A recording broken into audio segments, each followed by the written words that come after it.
salut sama gars yi sportif inconditionnel de football ñu ngi leen di nuyu di leen jaajëfalaat di leen dalalaat ak jàmm chaîne bi di C5 Info di leen dalal jàmm aussi seen revue de presse sportive mais balaa loolu d'abord bu dee gan nga ci page maa lay invité à ce que nga abonné wu nga activé cloche de notification bi pour bañ a rater benn vidéo yi ñu dugal aussi mën nga def sa réaction ci commentaire yi gars yi abonné leen ngeen like vidéo yi c'est vraiment hyper important pour nous dañ koy tàmbale foofu ci Espagne ak journaux madrilènes yi tey ji nag ñoom dañoo mettre en avant choix ak mbégte mi nga xamante ne bi gisaat nañ ko ci joueur Real Madrid yi ginnaaw bi nga xamante ne bi nag démb remporté nañ benn victoire bu am important seen diggante nag ak Espagnol score final 3-1 victoire boobu moo def la une de journal boobu di Marca mi fësal ci xëtu njëkk yéene kaayam nag ne Real jël na position bu baax nag pour li nga xamante ni bi mooy championnat bi donc daanaka mel na ni yaakaar dekkiwaat na pour supporter ak joueurs yi Real de Madrid yi mais selon journal boobu di AS moom victoire boobu buñ ko amee nag nañ ko remercier ko nga xamante ne bi mooy Vinicius Junior car moom nag moo réveillé waat li nga xamante ne bi mooy troupe yi avec son but de l'égalisation à la 22e minute donc ca 22e minute bi ci la dugal li nga xamante ne bi mooy égalisation mais aussi nekk tamit ki nga xamante ne bi moo joué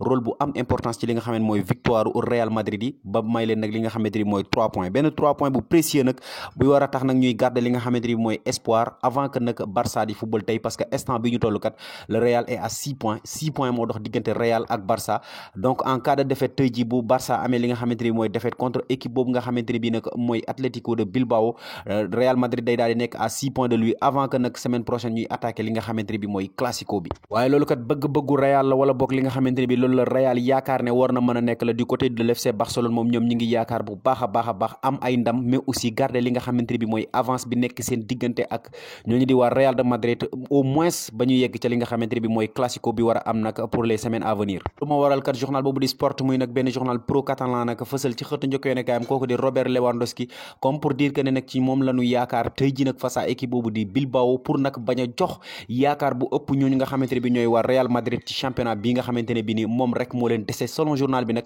moo des nag ci titre bu am importance boo xamante ne bi ñooñu di waa Barça war nañ ko jouer ren nag pour mën a sauver li nga xamante ne bi mooy seen saison après une élimination catastrophique ca Ligue des Champions mais aussi en Europa League jógee foofu ca Espagne nag ak seen xëccoo bu métti dañuy daal di jàll foo xam ne mooy ca Italie foofu moom daanaka mën na ne xëccoo amu fa la ko waral kat mooy Napoli instant bi ñu toll moom moo supérieur équipe ya fa nekk yëpp daanaka boo boole seen doole ñoom ñëpp sax moom moo leen féete kaw ba tax na journaliste yi réew ma moom ren leen gën a choqué nag mooy forme bu impressionnant bi nga xamante ne bi ñooñu nag Luciano Spalletti yi nag nekk nañ ci muy ñooñu di waa Napoli d'ailleurs sax loolu bettul waa Europe donc wala boog surprendre route ñooñu di waa Italie kese mais Europe entière àdduna wërngal këpp attitude bi nga xamante ne bi Napoli am nañ ko ren nag jaaxal nañu bëri loolu moo def la une de journal boobu di Le Corriere dello Sport mi dellu siwaat ci victoire bu am importance bi nga xamante ne bi amati nañ ko démb seen diggante ak Atalanta Bergamo 2-0 d'ailleurs sax kenn ca ña nga xamante ne bi nag moo représenté lu bëri ci victoire bi muy kooku di Kvaratskhelia l'international géorgien nag moo def la une de journal boobu di la Corriere dello Sport mi ñuy firndeel carrément que ne nag sans aucun nul doute moom Kvaratskhelia moomu nag mooy l'homme de la saison daanaka mooy meilleur joueur ci saison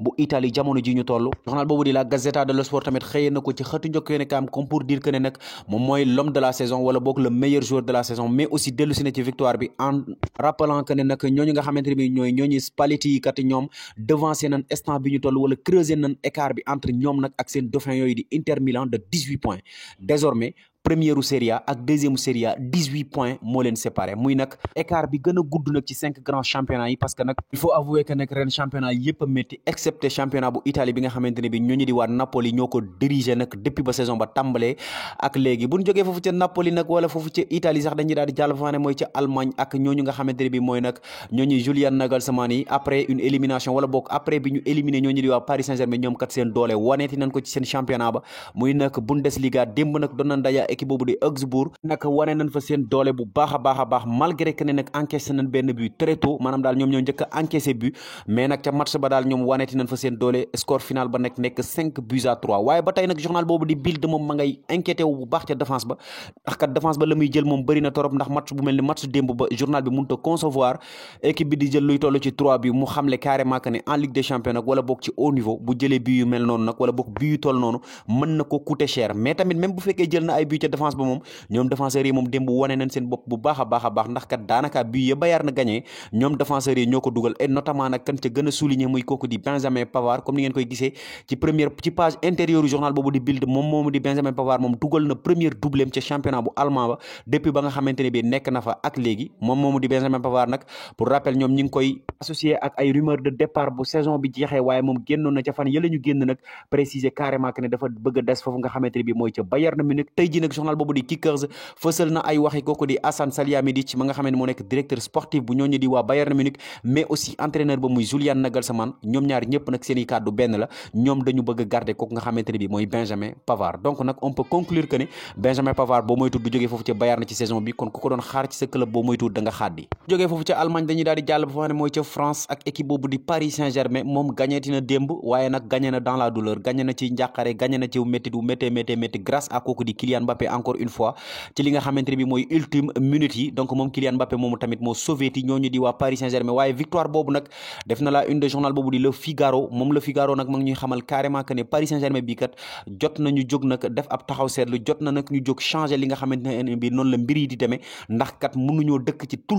le temps compté wu ci benn joueur pour mu leen di sauver muy kooku nga xamante ne bi mooy Kylian Mbappé d'ailleurs sax moom ma nga leen tiitreel nag ce collectif est sans saveur maanaam daal équipe bi dafa mel ni instant bi ni collectif bi amatul xorom quoi parce que dara doxul kenn rek fay doxal muy kooku nga xamante ne bi mooy Kylian Mbappé d'ailleurs sax journal boobu di Le Parisien moom tamit ay critique la xëyee tey ji ci suba gi ndax kat moom mi ngi ñuy xamal ne leader bi muy Paris Saint-Germain bu demee bay football ak 15e championnat bi di yaakaar nag ci ay contre attaque pour gagner wala bokk di yaakaar carrément que ne nag match bi c'est déjà perdu d'avance te la nga xamante ne bi mooy xaajantalu match ba nag vraiment il y a problème et que nag problème yooyu dem na bay justifié wu ka sax ci benn Mbappé boo xamante ne bi musuñu ko gis mu mer ci terrain musuñu ko gis muy wane yenn geste d'agacement yi démb nag wane na ko ba jot a jox benn coup de pied benn ci ay joueurs Stade Brestois bi ba tax na daal loolu mënoon na ko jëlal li nga xamante ne bi mooy carton rouge wala boog mënoon na ko jox li nga xam ne mooy carton rouge mais il y a eu plus de peur que de mal arbitre bi nag mujj ko jox li nga xamante ne bi mooy sanction bi mu mérité woon selon ci yenn ci ay journaux nag yu nekk foofu ca Espagne notamment journal bu ci mel ni Sport moom problème yooyu ñu nekk nag instant bi ñu toll révolution bi mi ngi en marche nag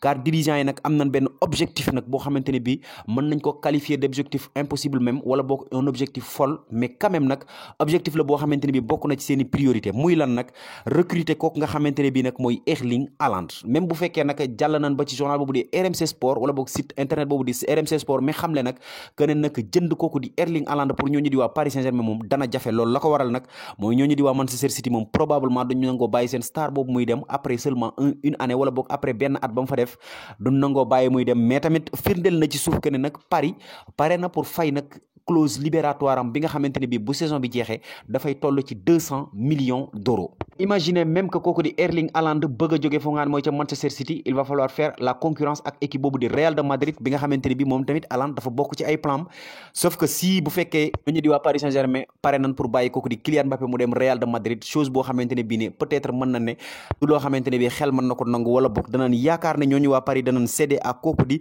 Kylian Mbappé mais d'après nag journal boobu di AS Paris ciblé na 6 joueurs yoo xamante ne bi instant bi ñu toll nag moom la bëgg a renforcer li nga xamante ne bi mooy équipe am donc loolu waral nag journaux espagnol yëpp jàpp ne révolution bi mi ngi en marche si joueurs yooyu nag ca défense ba mën nañ ci lim kooku di Milan Skriniar bi nga xamante ni bi daanaka mën na ne dossier bi bouclé na li ci des rek mooy mu signé ak ñooñu di waa Paris Saint-Germain en tout cas bu jógee foo xam ne mooy ca Inter foofu ca Paris lay daal di jawale mais aussi beneen tour génn na ci nag muy kooku di Pau Torres ma nekk foo xam ne mooy ca Villarreal le défenseur international espagnol ca milieu de terrain ba nag il va falloir concurrencer ak ñooñu di waa FC Barcelone pour kooku di Bernardo Silva ma nekk foofu ca Manchester City mais aussi nag ca attaque ba moom lim na fa nag li nga xam ne mooy ñetti joueurs après kooku di Erling Haaland nag lim na fa kooku di Gonzalo Ramos nag international portugais la bu nekk foofu ca Benfica Lisbonne mais aussi ak Victor Osimhen mi nga xamante ne bi foofu ca Italie moom instant bi ñu toll moom mooy bombe amis sportifs inconditionnels du football dama fay jaare poser waale leen sama première question du jour peut-être première wala dernière question du jour mooy nag selon vous ban équipe wala bokk yan joueur la ñooñu di waa Paris Saint-Germain wala recruter ak aussi yan joueur la ñooñu di waa Paris Saint-Germain war a bàyyi ñu dem pour nag mën a révolutionner li nga xamante ne bi mooy équipe am bi réponse dans les commentaires